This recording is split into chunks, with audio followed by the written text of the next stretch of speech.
Hi, I'm Doug Garner with the NWBA Junior Division and University of Texas Arlington. I'm here with Coach Mike Frogley with University of Illinois, and we're going to continue with our educational sessions for wheelchair basketball training. What we're going to talk about this morning is using some progressions and breaking down skills so that your athletes can go from introduction level to competition level with their skills, from basic to advanced. And a couple things to remember as you're breaking down your skills for your athletes and you're thinking about your practice planning and your season planning is all skills training is developmental.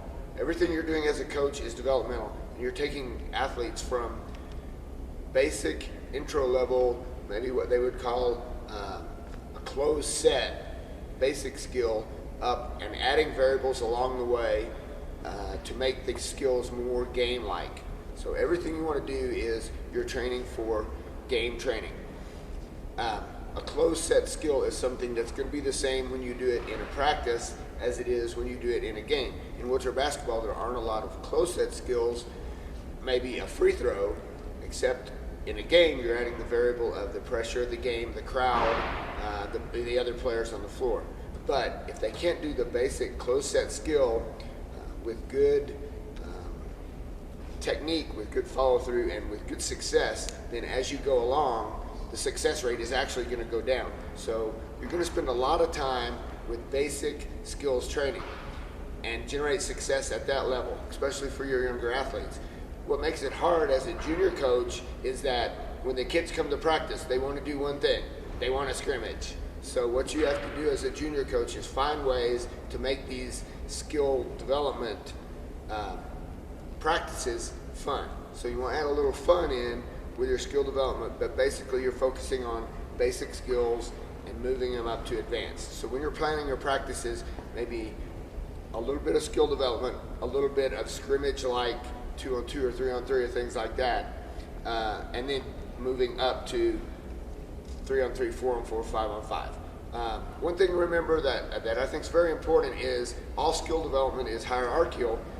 It starts in a triangle, it comes down, your base is your biggest part, so that's where you're going to spend most important, the main part of your time in your training is the base of that triangle going up to the actual skill itself. So you can add some fun in, you can have a lot of fun, but you got to keep in mind that you're working on skill development. And as college coaches, that's what we like to see is we don't really look at players who could come in and be the superstar. We look at those players who have the good fundamental skills that are going to help them be successful in wheelchair basketball. So we're going to start out. Oh, you want to add anything on that, Coach Frogley? No, let's start. We're going to start out today with some Alex Gonzalez.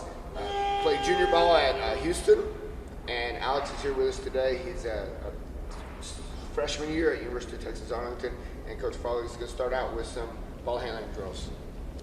Thanks, Doug. Things to think about before we get started. We're going to go through some very simple ball handling drills this morning, and then we're going to move on to some shooting drills. We're going to work on some chair skills as well. We're going to take you through a series of progressions as Doug mentioned. The important thing to remember as we go through, first off, this is not exhaustive.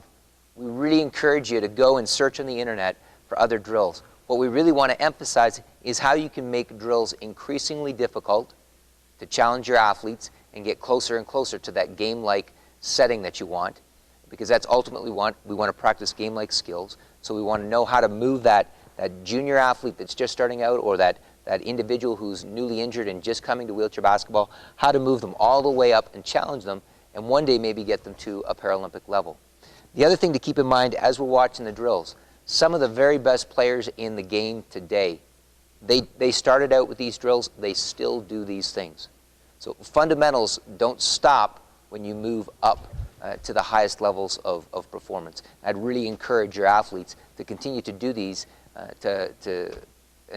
right up to that very highest level. So